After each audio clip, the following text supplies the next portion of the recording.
네, 안녕하세요. 오늘 2021년 3월 3일, 이제 앞으로 3월 이 증시에 대해서 좀 요약을 해드리고, 매매 전략까지 말씀드리도록 하겠습니다. 먼저 간단하게 말씀드리면은 우선은 3월 증시는 박스권을 유지할 가능성이 굉장히 높습니다. 보시면은 이런, 증권사들도 대부분 이렇게 3월 코스피 예상 밴드라는 걸 발표하면서 대부분 박스권을 유지할 거다. 횡보 장세가 이어질 것 같다라고 하면서 이렇게 대부분의 기사를 발표했고요. 보시면은 과거 차트도 말씀드리면은 우선은 네, 보시면 이렇게 보시기 편한가요?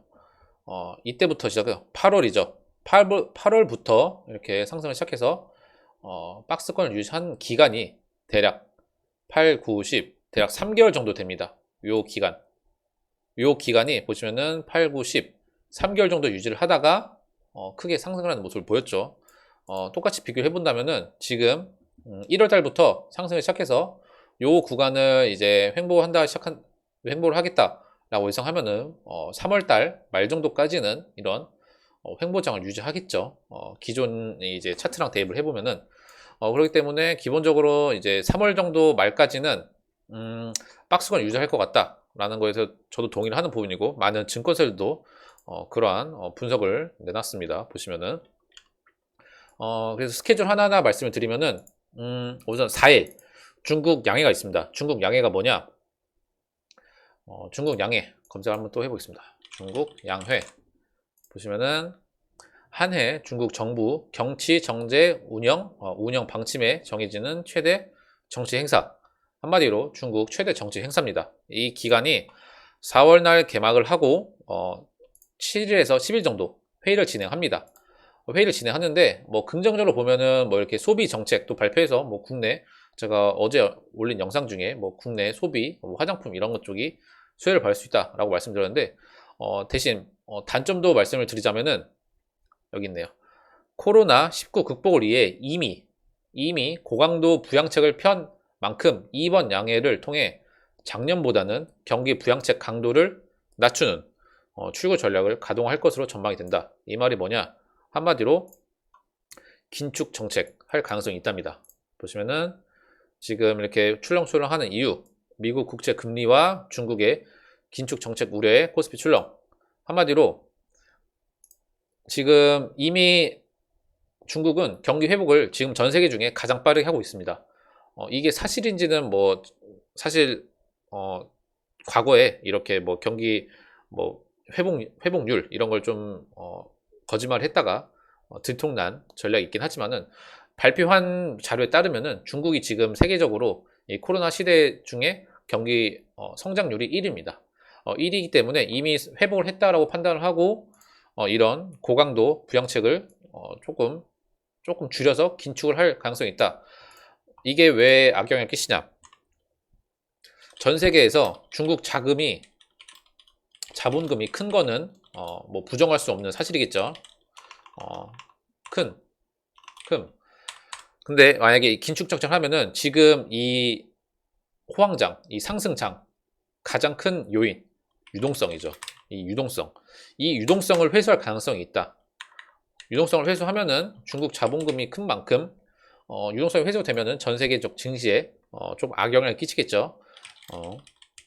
이렇게 이어질 수 있기 때문에 이 지금 4일 날 개막을 하고 10일 정도 유지를 회의를 시작한다 하면은 뭐 짧으면 10일 정도 3월 10일 길면 3월 14일 정도까지 이제 회의를 할 텐데 이 사이에 만약에 이렇게 긴축 정책을 한다라는 뉴스가 나오게 되면은 조금 증시에 악영향을 끼칠 영향이 있기 때문에 좀 조심을 하시면 좋겠다라고 말씀을 드리고 다음으로 또 말씀을 드려야 될 게 내마녀의 날이 뭐냐? 다시 한번 검색을 해드리면은 네 가지의 파생 상품 만기일이 겹치는 날 보시면은 선물 만기일, 옵션 만기일 이렇게 네 가지 파생 상품일이 겹치는 날입니다. 언제냐? 3월, 6월, 9월, 12월 둘째 주 목요일입니다. 3월 둘째 주 목요일, 3월 11일입니다. 3월 11일인데 뭐 옵션 만기일 검색하시면 나오죠. 옵션 만기, 뭐 내마녀의 날 검색을 해보셔도 뉴스를 보시면은 과거에도 이렇게 내만의 날은 뭐 하락을 했다. 뭐 하락 마감. 이렇게 내만의 날은 뭐 개인이든 외인이든 기관이든 이 변동성 우려로 조금 보수적으로 매매를 하는 이런 여태까지 그런 과거가 있기 때문에 항상 내만의 날은 조심하는 걸 기본적으로 아셔야 되는 이런 상식이고, 다음으로 이제 지금 국채 금리 이슈가 굉장히 많죠. 국채 금리 이슈 보시면은 네, 16일 보시면은 이렇게 국채 금리 FOMC 이 회의를 16일 날 진행을 합니다. 보시면은 오는 3월 16일부터 17일 잡혀 있는 연방 모르겠지만 FOMC 요 회의에서 이런 뭐 통화 정책 아니면 뭐 국채 금리에 대해서 발언이 이어질 텐데, 이번 메시지가 이달 상반기 장세를 좌우할 것으로 전망된다. 보시면은 요 메시지 하나로 앞으로 이런 국채 금리나 아니면 증시 이런 장세를 좀 좌우할 것이다 라는 이런 전망이기 때문에 요 회의 이 국채 금리를 어떻게 안정화할 거냐, 사실 좀 무서운 게 뭐냐면은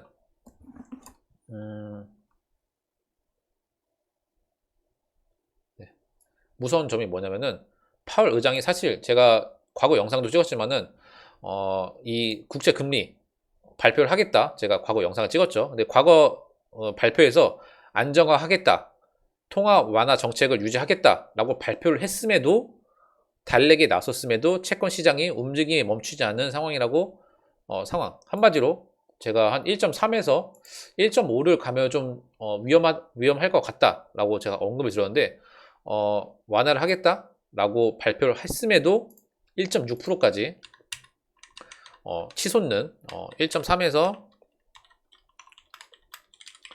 완화하겠다 발표를 하지만 1.6까지 치솟았다. 이게 무서운 점이 뭐냐면은 한마디로 잡겠다고 했지만 이 국채 금리는 그 마음대로 안 잡힐 수도 있는 상황이 올 수도 있다.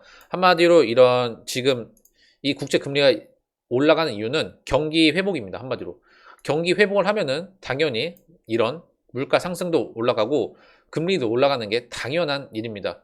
근데 지금 이 코로나 회복을 하면서 분명히 이런 경기 회복이 더 지속되면은 물가도 올라가고 금리도 올라갈 텐데, 과연 이거를 잡을 수 있을까? 분명히 경기 회복은 당연한 수순일 텐데, 그래서 좀 걱정되는 부분이 있습니다. 이 언급을 하더라도 이 금리는 경기 회복세를 따라서 올라갈 수 있는 확률이 있기 때문에, 그러면 실물 경기는 올라가겠지만 증시에는 악영향을 끼치겠죠. 한마디로 이 마음대로 안 되고 올라가는 경우도 있기 때문에 이런 회의도 조심하시면서 이 국채 금리 주의하시길 바라겠습니다. 그러면 이제 이 매매 전략을 어떻게 해야 되냐? 매매 전략을 어떻게 해야 되냐 말씀을 드리자면은 뭐 박스권을 유지할 텐데 하락한 날 사면 됩니다. 간단하게 매수, 하락하는 날 매수를 해라. 이게 어떤 의미냐면은 이날 같은 경우 있죠. 26일 날 엄청나게 갭 하락을 하고 시작을 했죠. 보시면은 상승한 날 사는 게 아니라, 보시면은 최근에 3월 2일이죠. 3월 2일 날 증시가 나스닥이 3% 상승하면서 우리 코스피도 한 2.5% 상승을 하고 시작을 했습니다. 그러면은 그 전날 산 사람들이 아니다면은 분명히 여기서밖에 살 수가 없겠죠. 처음에 시작할 때. 그러면은 장이 마감할 때는 쭉쭉쭉 내려와서 엄청나게 손실을 받겠죠. 이런 날 매수를 하라는 게 아니라 오히려 이렇게 크게 하락한 날, 이날 샀다고 하면은 분명히 이날 샀다고 하면은, 이 부분에 샀다고 하면은 뭐 손실 봐봐야 이만큼의 손실이 아니라, 이만큼의 손실은 대략 올라갈 때는 이렇게 올라갔으면은 내려갈 때는 3% 떨어졌기 때문에 대략 한 2%의 손실 봤다 하면은 요 부분에서 샀다 치면은 많이 봐야 뭐 한 0.5% 정도 부분입니다. 0.5% 손실 봐고, 왜냐면은 이런 걸 갭이라고 하죠. 이렇게 갭을 띄우고 이렇게 증시가 출발하면은 그 자리를 다시 찾아가려는 습성이 있기 때문에, 이렇게 갭 하락을 시작하고 여기 빈칸이 있으면은 다시 이렇게 차트는 그 자리를 찾아갑니다. 보시면은 여기 갭 자리가 나와 있죠. 다시 자리를 찾아가는 모습. 그렇기 때문에 이렇게 하락하는 날, 아니면은 그게 불안하면은 하락 마감을 한 날, 보시나요? 크게 하락을 하고 한 날. 또 힌트를 더 드리자면은 예를 들어 11일 날, 내마녀의 날입니다. 내마녀의 날 11일 10일 장 마감 3시쯤 마이너스 2%가 돼 있습니다. 그러면은 저는 매수를 의견을 드릴 수 있을 것 같습니다. 왜냐면은 이렇게 하락을 하면은 이미 악재가 선 반영이 되었다고 보여지기 때문에 마이너스 2%가 돼 있다. 이렇게 크게 하락을 하고 장을 마감했다. 다음날 악재가 있지만 그러면 저는 악재가 선 반영이 되었다 보여지고 뭐 대신 애매하게 뭐 0.5% 마이너스 이런 걸 매수하시는 게 아니라 크게 하락했을 때 10일 날 뭐 크게 하락했다. 이렇게 하면은 매수 의견 들고 오히려 이렇게 할 수 있고 또 11일 날 장 오픈했는데 장 오픈 9시 1분 3% 정도 빠지고 시작합니다. 그러면은 충분히 아까 말씀드렸죠? 빠진 날 제가 말씀드렸죠? 하락하는 날 매수하라. 이렇게 크게 하락을 했다. 시작하자마자 9시 1분부터 마이너스 3% 이렇게 보이고 있다. 그러면 충분히 매수 의견을 드릴 수 있습니다. 그렇기 때문에 뭐 대형주나 아니면은 그동안 공부하시는 종목들 여러 종목들 이렇게 자리를 언제 보냐 이렇게 3월 내내 그럼 매수를 하면 안 되냐라고 물어보시면은 저는 이렇게 뭐 크게 빠진 날 오히려 저는 이 박스권을 유지할 거라 보이기 때문에 이렇게 장 마감 때 크게 하락한 모습 뭐 3% 정도 마이너스 전 이때 사라. 오히려 오른 날은 사지 마시고 이렇게 개파락으로 크게 하락을 한 날 이렇게 하락한 날 사시면은 오히려 나쁘지 않은 자리를 매매를 할 수 있다라고 말씀드리면서 간단하게 말씀드리면은 하락하는 날 뭐 이렇게 정리할 수 있겠습니다. 영상이 도움이 됐으면은 좋아요, 구독 부탁드리고 뭐 이렇게 제가 카카오톡을 오픈을 했는데 제가 매일 오전에 이렇게 뉴스를 항상 새로운 뉴스가 있으면 영상을 찍기 조금 어렵기 때문에 이렇게 매일 오전 장 시작하기 전에 제가 간단하게 브리핑으로 텍스트랑 뉴스로 정리해 드립니다. 도움을 받으실 분들은 오셔서 도움을 받아보시기 바라겠습니다. 네, 이상으로 영상 마치겠습니다. 네, 감사합니다.